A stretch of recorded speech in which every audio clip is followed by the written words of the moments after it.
Welcome back to the Her Hoop Stats podcast, where we come to you every Monday through Thursday during the college season, with the Gower Hour coming strong on Fridays. I am Brian BMac Mackay. I'm with Tyler DeLuca. Tyler, before we get started talking basketball, I Mhm. have a story that I have to share with somebody. Okay. This week is haircut week for me. All right. I got trimmed up. Heck You know, yeah, looking you know, good, B-Mac. got the silver fox going on the side. Woo-wee. Yeah, but in that being haircut week, I went and got my haircut on Monday, which I have long learned not to do Okay. because I mean I know when the lady that I like works, Mhm, so that mhm. I kind of go on her days. But you know what? I was up. I said I'm gonna go ahead on up here. Completely forgot why I don't go on Mondays. Okay. The barbershop I go to is a Uh-huh. local barbershop, and it is basically inhabited by older men. Okay. You know, some that you question why they're even there because they had that little hair. Anyway, Uh-huh, uh-huh. these men, if you get that, because I'm a early bird. I'm gonna get Yeah. there, right I'm the when you same, open. yeah. I want to be one of the first ones in, and and I don't get upset if I'm not. But Mhm. here's where I'm going with that. These old men believe this barbershop is theirs, and Oh. they believe those barbers, those ladies that cut hair, they are for them. And if Mm. they come in, they see you in a chair when they're ready to go, they get so bent out of shape and so upset, and you can read it on their faces. You can hear them in their mumbling, in their muttering, Mhm. and it's so uncomfortable. Well, it used to be uncomfortable. Now it has gotten to a point where I think I'm gonna start going on Mondays more often because I seem Just to enjoy it this week. It was I don't know, I had to share that with You also somebody. like being booed. There you go. I I know get you it. had the same experience. Yes. Yeah, no, when I was in Austin with No Cap Space first live event, I mentioned I was from Norman, and apparently people from Austin don't like that. I don't Apparently, apparently can't imagine. this is such news to me. Ooh, I could have never expected that when I said that I was born and raised in Norman, Oklahoma. I, oops. No, but I'm not lying. Everyone, and it was like just got to be a thing because the little door chimes when you walk in the Mhm. barbershop, and every one of them would walk in. You hear that chime, you look up, and as soon as you look that way, here come the nasty stairs, Mm, and mhm. the dentures are denturing, and it's hey, it's it was definitely an experience. Mhm. But I tell you, we had some other cuts in a horrible way of transitioning. There was the playoffs in Oh, no, that unrivaled was a good trade. I like that one, are, V-Mac. are I like set. that one, yeah. We have our Mhm. 6 teams ready to rock and roll. Mhm, We mhm. don't have seedings quite yet because that's going to be determined on Friday after a couple of games. But I thought what we could do is take the 6 teams that are in the playoffs and maybe take one player from each team that we Sure. think would be key Mhm. for that team going forward into the playoffs and they're making a run. And let's start, not because they're 6, but let's start at the bottom and go up. Sure.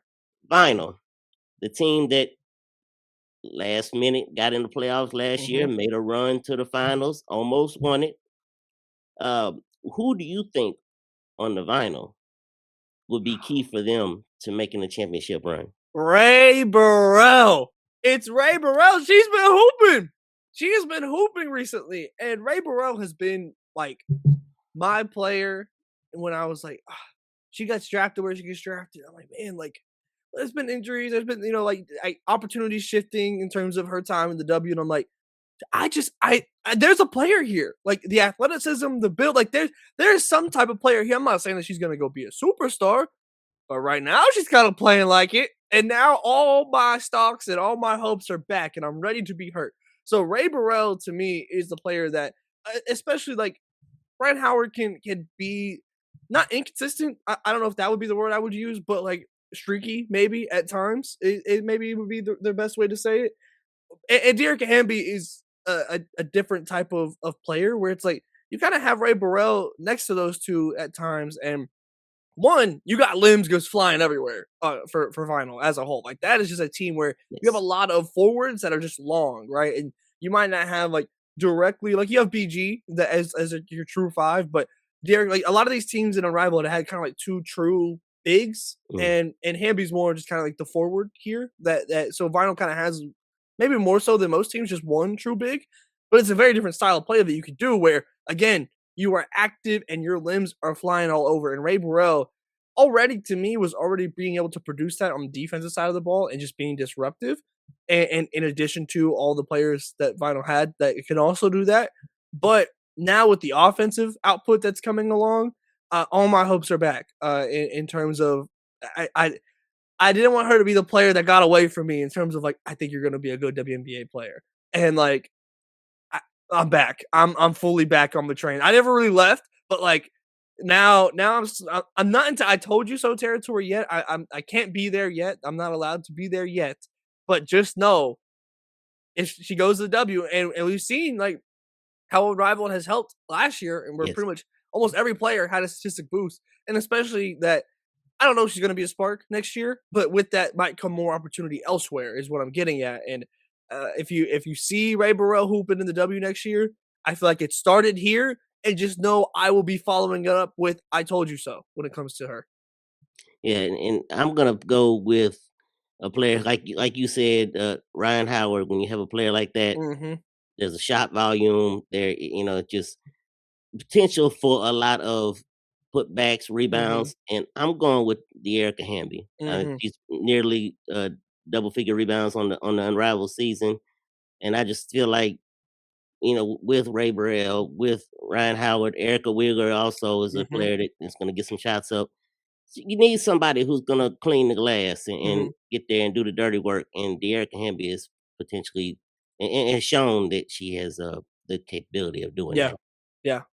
Yeah. The next team on our list is the Rose. Who do you see on the Roses roster as potential uh, player of prominence? Hey, BMac, you ever heard of this player named Angel Reese? Vaguely familiar. Vaguely? Yeah, Yeah. yeah. Yeah, she's back, and she's already averaging a double-double and doing Angel Reese things, and it seems to be fresh. Hmm. And because there's been like a general lack of uh I'd say I mean the Rose might be the biggest example of like not being able to find kind of true consistency over the course of the season. You look at the Phantom at the top there, like a 6-game winning streak, like that's one of the longest winning streaks you've seen on a rival. Period. I don't know exactly what the longest is, but like I mean, finding that consistency week over week has been a bit more difficult than maybe I had anticipated. Just in Unrivaled, very generally speaking. Hmm. And I say that to say, you go and get Angel Reese, who seems to be fresh, going right into playoffs. Like that consistency aspect in terms of the maybe the grind of Unrivaled and maybe that being a little bit more than I had anticipated for these players. You get a fresh Angel Reese going into playoffs who lives for these type of moments. Yeah, okay. Like I mean, to me, that is a player that again, Shakira Austin's been very very solid Yeah. for Rose over the course of the season. Obviously, Chelsea Gray has been one of the best players, period, in Unrivaled this season. But Angel Reese is Angel Reese. I mean, she's a phenomenal basketball player. Obviously, we know about the rebounding, we know about the defense. It's not. I don't think we're going to be seeing many like new things at this point in the season from what Angel Reese brings to a basketball court. But what she does bring already that we know about is things that can change the game for Rose and potentially push them on a playoff run, especially given the fact that they have players that have been there, done that on this roster in terms of being able to go in and win championships. I mean, Chelsea Gray being the most notable of those. So, like, to me, when you look at especially like the bottom, like the 5 or the 6, 5, 4 seeds here that are currently standing, because I think that's a kind of a separate tier from the top 3. The Rose to me seem most poised to go and make a run, and a lot of that is in turn of bringing Angel Reese in and what that could potentially do to kind of get things back on track a little bit for Rose. I'm gonna because of the person that you named, Angel Mm-hmm. Reese. This is why I'm gonna pick the one I'm picking, and I'm gonna go with Shakira Austin. I think Mm, Angel's coming back and now a part of things. I think that opens up things for Austin mm, to be herself and to be who she's capable of being a little bit more because the space on the floor is going to sure. be. You have to pay attention to Angel. You have to pay attention to Kalia Copper, to Chelsea Gray, Mm-hmm. and I think that's going to open up things for her to be who we've known her to be. and Mhm. I think that could be, very beneficial for them. Yeah. Um, Next up, we have the Breeze. Now, I know the easy play would to just be go with your Dallas Wings point guard, Paige Becker. Not my I Dallas want to know Wings. who. I want to know who you are gonna choose here for the Breeze as their player of prominence. Well, you know what? Since just to not pick her now. I mean, now I just don't want to. Like, I'll go with Rakia. I mean, Rakia has been really really solid over the course of Unrivaled. Obviously, being back and playing now. I mean, just one of the most versatile players Mhm. like I think you can have, and I think being able to have a separate scorer and someone that can also like go and get their own bucket is very important for Breeze outside of Paige Becker's, and that's why like I enjoyed the trade to try and go and get Courtney Williams, especially with Ari McDonald, being out for. I mean, was out pretty much at the beginning of the season going forward. As much as you can have people that can help handle the ball outside of Paige Becker's, I think the better. Obviously, I like when Paige Beckers has the ball in her hands. She like whether it's passing, it's scoring, whatever. That I will take that 9 times out of 10, and whatever result I end up with, I end up with. But whatever comes next from that, and the way that Paige can pass her teammates open, Rakia being the person that benefits the most from that, I think is very important for Breeze in order to again just try and outscore teams in a lot of ways, and but also defensively, she's able to certainly be able to make an impact as well. So to me, Rakia is just one of those players that in Unrivaled, especially in the 3x3 where you have more space, like if she gets a smaller player on her, she's posting them up every time, and I Yeah. love that. If she has a bigger player on her, she can take them off the dribble and go. She's just a matchup nightmare in this, and if she's able to get rolling in the playoffs, that'll be massive for Breeze.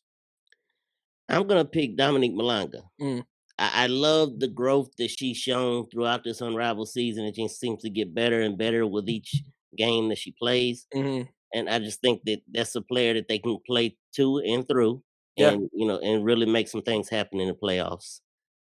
Let's see. Next up, we have the Laces. Who do you think is the player of prominence for this team? Yeah, I mean, whenever Jackie Young goes and scores a lot of points, normally good things happen. And that's kind of been the story of her career is like if Jackie Young's playing good, normally you win championships. Not only like good things happen, like normally you're winning championships, right? And so like when I look, I went to see Jackie Young leading this team in scoring over the course of these playoffs. Brittany Sykes has been really really good over this unrivaled season, and I just want Jackie Young to kind of take over, and like she certainly has the capability to do that. And I wanted to see that point total just go up, right? And like just in general, that is kind of what I want to see because this team with the Laces, it's been a team that they've kind of slowed down a little bit here at towards the end of Mhm. Unrivaled. But I defensively they can disrupt better than any team in this league. I don't think that's frankly very close either. But you gotta be able to score too, and I think Jackie Young scoring just opens up so much. Not only obviously producing for herself, but her for the others on her team. So Jackie Young is immediately the one that stands out for me here. I'm gonna go with the easy choice on this team. Mhm. It's someone you mentioned, Brittany Sykes. Yeah. She made such a run last year with Rose all the way to Yep. their championship run in Unrivaled season one. I just feel like she's gonna, she's got it in the tank to do it again, and Hmm. she could be what elevates Laces going forward. Next club up, we have Mist. Headed into Brooklyn. Who on the Mist could put on a big show? Well, you know what? Now I'll pick the Dallas Wings guard just to Arike Gumawale. I mean, like, because to me, I think that the Mist are unique in the sense that you have potentially 3 players that when they're on, there's nothing you could do with them. Alicia Gray and Stewie are a bit more consistent with that. Arike, whenever Arike is on, what do you do? Mm. Like she just hits someone just the like dumbest shots in a sense of like I guarded that well and it still went in type of shots is what she's able to hit. And whenever she's on, that makes all the difference because there's just not, especially given the spacing, like you can't throw a double, especially knowing who's likely on the other side, whether it be Stewie or Gray. Like you can't throw a double at her or things like that. So whenever she is on, this team is just completely different. And whenever you're able to be to shoot at an efficient rate, if you're REK, you completely change the makeup of this team. And so like, well, if Stewie's on and Gray is on, that still is likely enough to go and win a lot of games. if you have Enrique on within that, that's enough to potentially easily win the championship here because I mean Stewie is slowly kind of getting back into form. Yep. I feel like just in general. And normally when Stewie's in form, championships follow as well. I mean, there's a couple players you can kind of say that about over the course of these teams, but to me, Enrique is who I'm looking at. Yeah, and I was going to because of the whole Brooklyn vibe and the fact that, like you just said, she's been slowly kind of progressing upward. I was Mm, gonna say Brianna Stewart, but I think I'm gonna go with Alicia Gray. I think mm, she's the steady choice. She's the one who's been consistent, even back in the WNBA season, just yeah. kind of continuing that form. And I think she could be the player that leads them. Uh, the final team, the top seed going into the playoffs, we have Phantom. Who on Phantom do you see as a potential player of prominence? Yeah, I mean, Kelsey Plum might be the MVP of Unrivaled. I'm sorry, I got to talk about Aaliyah Boston because like Mhm. Aaliyah Boston, I need this WNBA season because I need Aaliyah Boston playing at this level with Caitlin Clark and Yes. Kelsey Mitchell. Please, at this pace and like, please. I mean, that 1v1 tournament, I'm like, dude, every three she takes, it looks smoother. Like this is Mhm. terrifying. And I think maybe out of any player, like again, we had kind of like the I don't know if we had like the full breakout player like we had kind of with Aaliyah Edwards last year, where it felt like we were getting that. But maybe in terms of growth that we are immediately seeing, Aaliyah Boston might be the player that has had like that trajectory over the course of this unrivaled season. The comfortability is there. I mean, again, I can't get the picture out of my head of her like the intention that she's trying to score with, whether it be from 3-point range and just getting the reps up of that. And again, I feel like every shot, even if the percentage isn't incredible, she's at 35%. Yeah. 35% can work, frankly. I mean, like for if you're Leah Boston, like that's enough to be dangerous out there. But even with when she gets down low, she is using her body to the best that I think maybe she's ever used it. And AB has been notably good at using her body when with post up. So I'm so impressed with Aaliyah that like I don't know who's guarding Aaliyah right now across the board if she's playing with that level of intention because she is at an incredible level right now, and I think you could even make the argument for her also kind of being the MVP here, and that's a testament to how good Phantom has been that they have two players that I think have legit cases to go and be that here in Unrivaled. Yeah, I agree with both of those. Either one of those would be the Hmm. perfect choice. I'm gonna go with somebody who spends a little time in Brooklyn in WNBA season, Hmm. and I'm gonna go with coming off the bench, Natasha Cloud. Yeah. I think when the lights are shining bright in the Brooklyn area, I think she could be one that, Hmm. puts on a show and shows us something and just gives us maybe not you won't maybe don't see it in the stats, Sure. but what she does, when she's on the floor, Hmm. is could be beneficial for anybody, Yeah. especially for a team like Phantom who are rolling right now. Hmm. Hmm. So that could definitely be. Do you have? I'm gonna put you on the spot. Do you have a prediction on who will take the championship? I mean, Phantom's just playing at a completely different level than everybody right now. I think that there's teams that can kind of flip that switch back, whether it be a lower seed like Rose, like I mentioned, whether it be a Laces team that has kind of fallen down a little bit, but like if they just kind of get back to their level, Mist as well. I mean, you just have players that have such ridiculous takeover capability.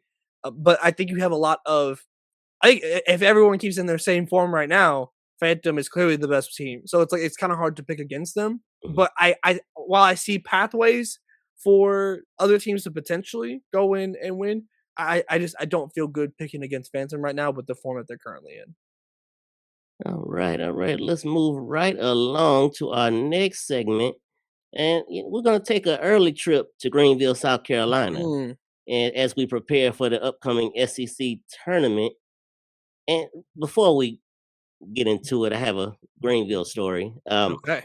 The year was 2004. Uh I huh. was a manager at Ole Miss at the Hmm. time, and it was my very first SEC tournament, to work. And there was a place called Tiki Bob's. Okay. Uh, yeah, and it's no longer there, thank God. Oh. But Hey, where's this story going let's then? just say that the night before the first game in the tournament, the managers of Ole Miss, along with the band and the cheerleaders and Hmm. a few of the support staff, had us a time at Tiki Bob's. Heck And yeah. of course, just like the name, their drink of choice was the Tiki Bob, and it was Yeah. a big mixture of all kind of. I don't even want to think about it at this point. Mhm, But mhm. let's just say a couple was had, and bars were danced on. And when we got Heck back to the yeah. hotel, we got back to the hotel that night. There was a elevator ride that never seemed to end because we never remembered to. I wasn't the only one. I'm not gonna call nobody out, but I wasn't the only one on this elevator. But we couldn't get off. Mhm, Let's gonna put it that way. We mhm. we had us a good time in Greenville. Uh, but so as we talk about this next segment, we're gonna go ahead and just assume South Carolina is getting a double bye. Sure. Yeah, Fair enough. we're not even gonna mention them in this. But what I want to kind of break down is who, who out of the rest of the little top group, who's gonna Mhm, get that double bye, and who's gonna be them other three spots. We have Texas, who's 11-3 in the league. They play Georgia at home on Thursday, at Alabama on Sunday. 11-3. Vanderbilt goes no, they have Alabama home on Thursday, go to Tennessee on Sunday. 10-4 LSU plays Tennessee at home on Thursday, go to Starkville for Mississippi State on Sunday. 9-5 Oklahoma has Arkansas at home and at Missouri on Sunday. 8-6 Ole Miss goes to Gainesville for Florida on Thursday. Texas A&M at home on Sunday. And the last one that in this little group we'll talk about is 8-6 Tennessee at LSU on Thursday and at home against Vandy on Sunday. mhm. I have some questions here, and I'm just Yeah. going to throw it out there, and you can give me your best answer. Let's go with my first question: which team out of that list that I just listed is least likely to claim one of the double bye spots? I don't think Tennessee is gonna be having nearly as much fun as you did in Greenville. And yeah, I mean, what a brutal way to Oh end the man, schedule wise. I mean, LSU and Vandy to be your last two, especially given where you stand yeah, currently yeah, in right. the current form. I mean, frankly, I think it's the obvious answer that it has to kind of be Tennessee here, where it sucks too, because like it's there's bright spots with Tennessee. Delisha Cooper is still playing really good basketball. Jada Silva was really good against Oklahoma. Like there's still aspects where like God, it's like I'm in like a toxic relationship with this Tennessee team because I still have that UConn first half in my brain, and like I Yes, need to just get rid of it. Leave the happy memories at home. It's time to break up, and I can't. Like I keep thinking about that, and then I see these players where it's like that game against Oklahoma was not some blowout by yeah, any means. Like yeah, that was like a legit close game, and so like there's aspects of that, but ultimately, especially when you look at like the rest of those schedules, like not every team has. You're not the cream of the crop of the SEC is not playing each other. Where like they're going to be beating up at each other in that type of way. So, but Tennessee gets two of them, and so to me, unfortunately for the Lady Vols, I think that they're just the obvious answer that is most likely to kind of drop out of contention here. yeah. I'm not even gonna make this hard. Tennessee would be my choice too, but I hate that the way that their season has kind of ended here, Hmm. just on this roller coaster of just rough play and rough things going on off the court, and you got players being uh, kept home on road trips for Hmm.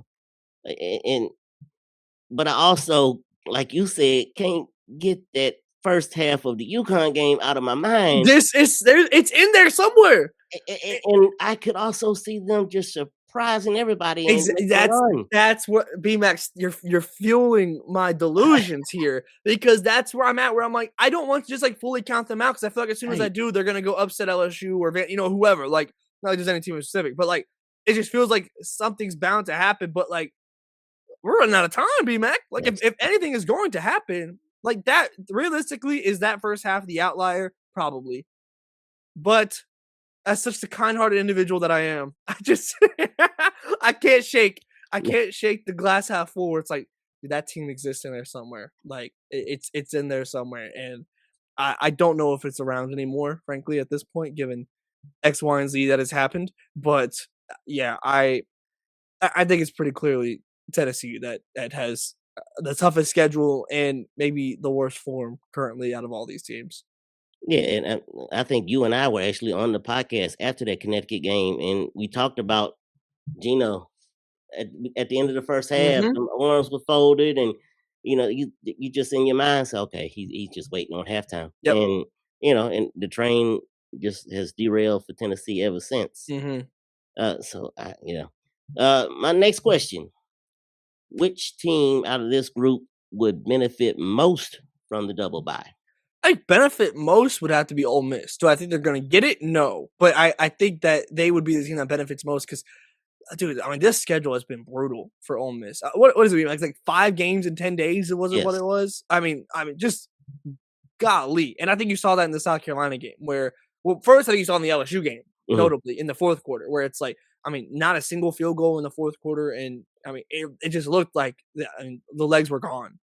Coming out of that, I don't know what wave hit that team like in the third quarter, end of third quarter timeout, Yeah. but like the energy just kind of depleted, and like to a degree, understandably so, frankly. And then the same thing what I kind of would fear would happen against South Carolina did happen, where it's like I didn't think they were going to be able to kind of like regain their legs in between the LSU and South Carolina game, and they got run out the gym. So if any team could just use some rest, it's Ole Miss, and I think some of these teams even not that you would want to not have the double bye, but like there's a couple of teams I think you can make the argument where it's like, hey, if we just keep in form, we might be rolling in a way that I might just want to keep rolling, and because I think like again, I think LSU will get the double bye, but they're a team like if they did, they're in great form right now. But like obviously if that happened, something probably went wrong. But yeah, to me, yeah, I think Ole Miss is uh the clear team that just desperately needs some rest before getting into the gauntlet of this tournament.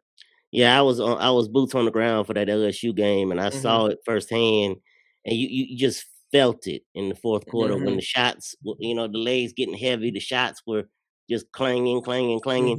mhm, They're calling timeouts, and you're seeing the coaching staff kind of look at each other, got the clipboard, and they're looking at each other like, "What can we do? I mhm. mean, we got to find a way to get the ball in the basket." And it just the legs got tired, and it just kind of carried over into the South Carolina game when I think honestly, as rough as Ole Miss played in the game, I don't think enough is being said about how good South Carolina was. Dude, they're Uh, rolling. The death and machine is back. It's yeah, scary.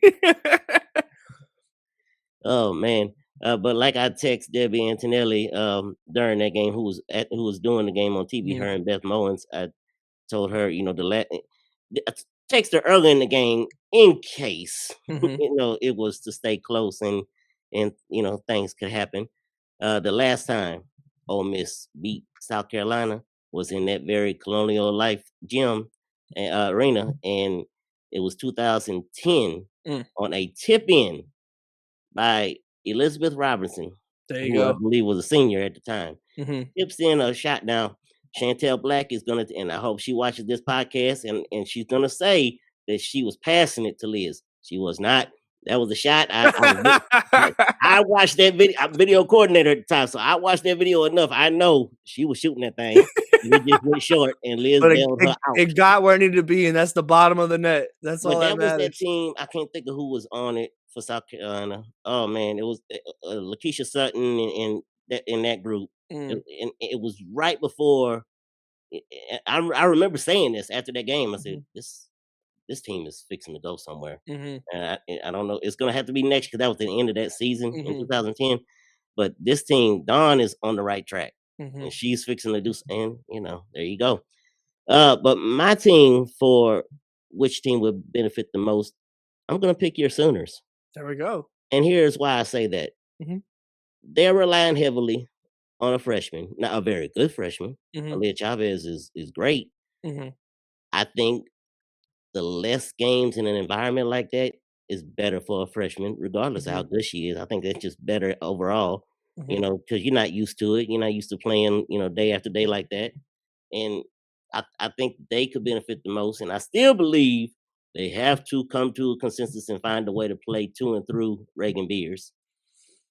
Agreed. But Agreed. as far as like, keeping their legs fresh, and Yeah, I think they could benefit from the double bye. yeah. No, I definitely agree with that. I mean, especially given a team that plays as fast as they do, Mhm. any less minutes you could play at that pace, I think the better. I watched them in Florida during Thanksgiving. I'm still sweating from watching how they were up Dude, and down. uh, my brain, it's I end up in like a brain mush after their games every time because like there's so much going on most of the time. All right, my last question on this topic: which team or teams, if you have more hmm than one hmm from this group, do you see as most capable of making a run to Phoenix for the Final Four? So I think you have to start with Texas. Like I think just naturally, I mean that top four bubble has been pretty strong over the course of the season. But also you look at the two teams below them right now, Vandy and LSU, both to beat Texas, and so like there's that aspect to it.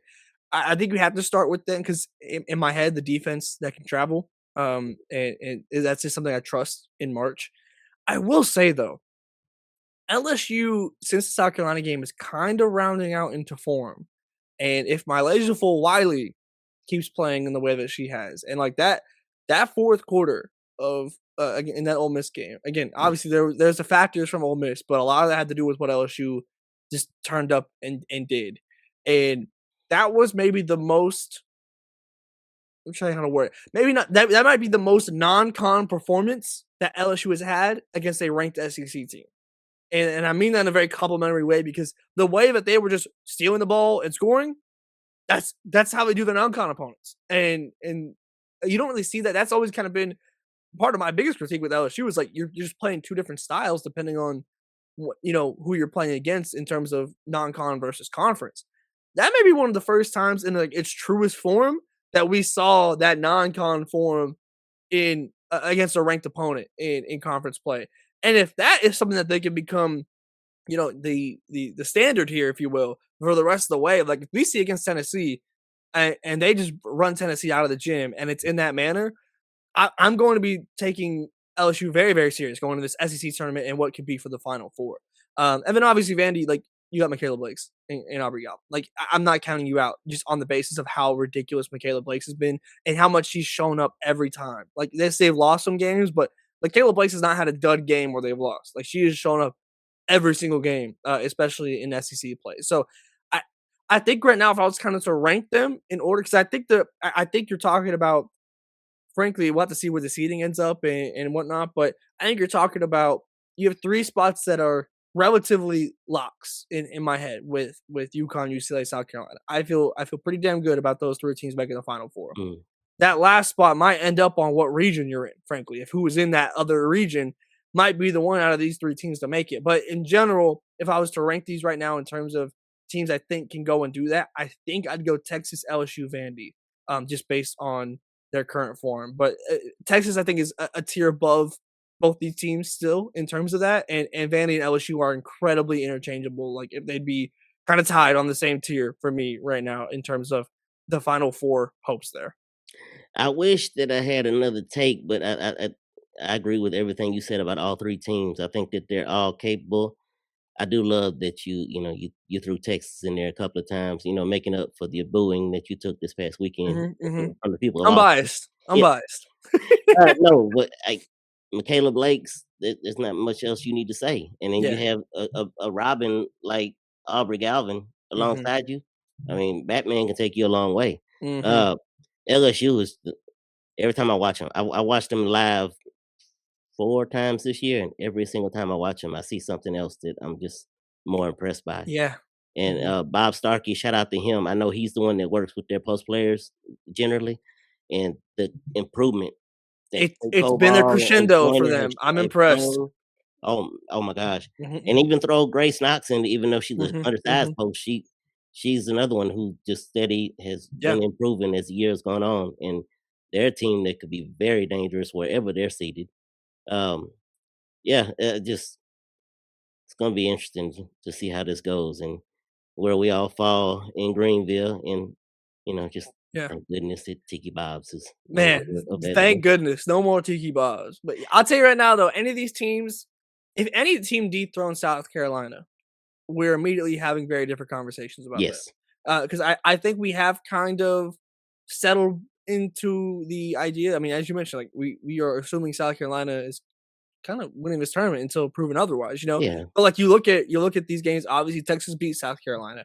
LSU was right there with the potential to do so. Vandy got the wheels fell off at SCLA, but like I still think Vandy can be a team that can beat South Carolina. I think so. Like there's while I do think that South Carolina to me is the clear best team in the SEC, fortunes can change very quickly in postseason basketball. And if one of these teams is able to go and knock off South Carolina, you're seeding, the way we talk about you, the narrative going into March Madness, all those things can change in one game. So as much as I am expecting South Carolina until proven otherwise, essentially to go and kind of not run through the SC tournament, but to win it, I'm I also am excited to see if any of these teams can kind of go and change their fate a little bit by seeing if they can pull off.